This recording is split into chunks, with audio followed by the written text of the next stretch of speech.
Frontline Updates, where we delve deep into military strategies and updates from conflict zones. Today, we're discussing the progress of the ongoing special military operation as of September 15, 2024. I'm your host, Shariafa Mohammed, MGT. I'm Colonel A.C. Oguntoye, an infantry officer. Aerial and artillery strikes, Russian aviation, UAVs, and missile troops actively engaged in destroying Ukrainian military infrastructure, including a railway train carrying foreign weapons, warehouses, and workshops for military production. Air defense systems successfully intercepted numerous aerial threats, including fighters, missiles, and unmanned aerial vehicles. Welcome to Frontline Updates podcast, where we cover the latest developments in global military operations.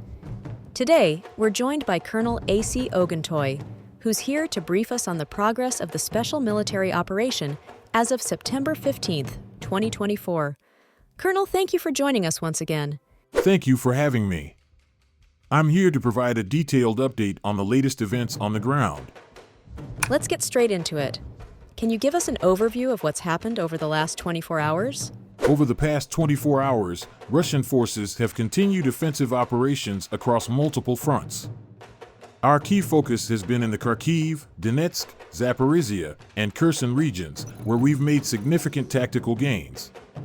We successfully repelled several Ukrainian counterattacks and inflicted heavy losses on their personnel and equipment. Let's break it down by region. Starting with the North Group of Forces, what progress was made there? In the Liptsov and Volchansk directions, our North Group inflicted a defeat on several Ukrainian brigades, including the 57th Motorized Infantry and 36th Marine Brigades. Ukrainian forces lost around 150 servicemen, along with 5 armored vehicles, a Caesar 155mm howitzer made in France, and various other artillery systems. We effectively neutralized these threats while maintaining control over key areas.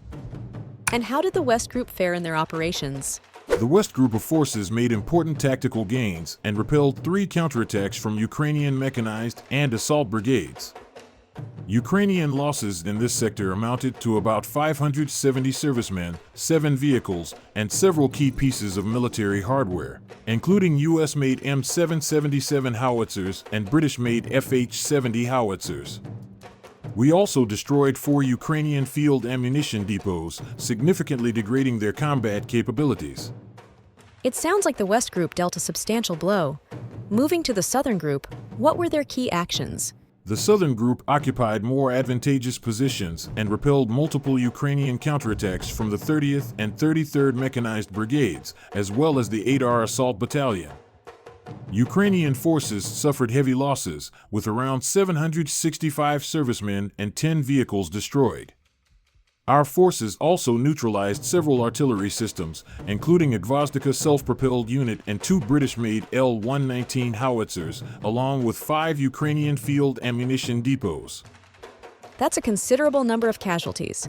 How about the Center Group of Forces? The Center Group made significant advances into Ukrainian defenses, defeating a variety of Ukrainian brigades, including the 1st Tank Brigade and 72nd Mechanized Brigade.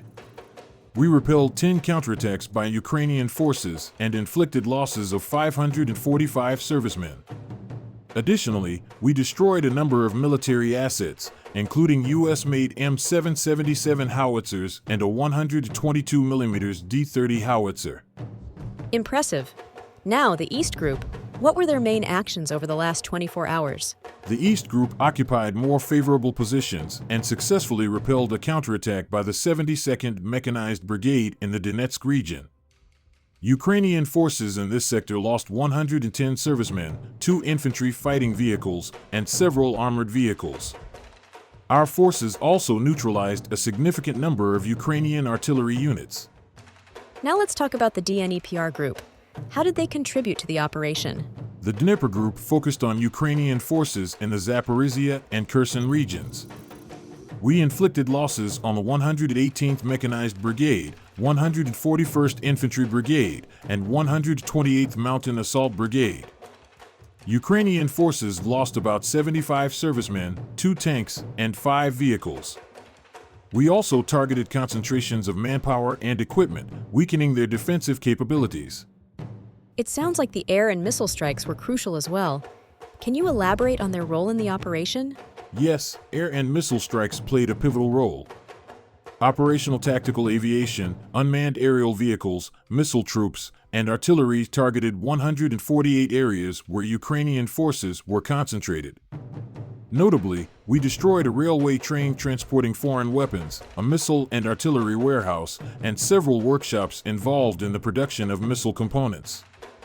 Additionally, the Russian aerospace forces shot down 2 Ukrainian Su-27 fighter jets, a MiG-29, and intercepted HIMARS rockets and French-made Hammer-guided bombs. That's a major offensive from the air. Let's talk about the situation in the Kursk region. How are things developing there? In the Kursk region, our North Group continued its offensive, defeating several Ukrainian brigades, including the 22nd and 115th Mechanized Brigades and the 17th Tank Brigade.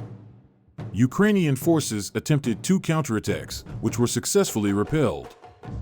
They lost up to 25 personnel in those engagements, along with armored vehicles. In addition, we thwarted 6 attempts by Ukrainian forces to break through the border, resulting in the destruction of 3 tanks and several armored vehicles. That's a significant defensive effort. Can you give us a sense of the cumulative losses sustained by Ukrainian forces since the beginning of the operation? Since the beginning of the special military operation, Ukrainian forces have lost 645 aircraft, helicopters, unmanned aerial vehicles, tanks and other armored vehicles, and multiple launch rocket systems. We've also neutralized more than 14,600 field artillery guns and mortars, along with over 26,000 special military vehicles. The 810th Marine Brigade continues to steal equipment from the Ukrainian armed forces in the Kursk region. And judging by this, in order to strike in this area, the Ukrainian Army Command split not only the Volchansk Group, but also neighboring fronts. And what's important to understand? Apparently, the first 3 waves of attacks by the Ukrainian armed forces in the Glushkovsky district of the Kursk region have stalled. Whether further attacks should be expected is a rather rhetorical question, but the plan to create tension on the flank was read in advance and responded to. Colonel, thank you for providing such a detailed briefing on the current military situation. Your insights are invaluable to our understanding of the conflict's dynamics. And thank you to our listeners for tuning in. Join us next time as we continue to provide up-to-date coverage on global military affairs. Stay with us for more updates and expert analyses on global defense and security issues. Stay informed, stay secure. Our forces are committed to maintaining pressure on all fronts. We will continue to defend our positions, repel counterattacks, and neutralize Ukrainian military capabilities. The operation is ongoing, and we are focused on achieving our objectives. Israeli forces pounded Gaza City's Zaytown and Sheikh Radwan neighborhoods, killing 10 Palestinians, including several children. The attacks followed a day of assaults that killed 20 people across the enclave. The Israeli military, reversing months of denials, admitted there was a high probability that 3 captives who died in Gaza last November were killed in its air attacks.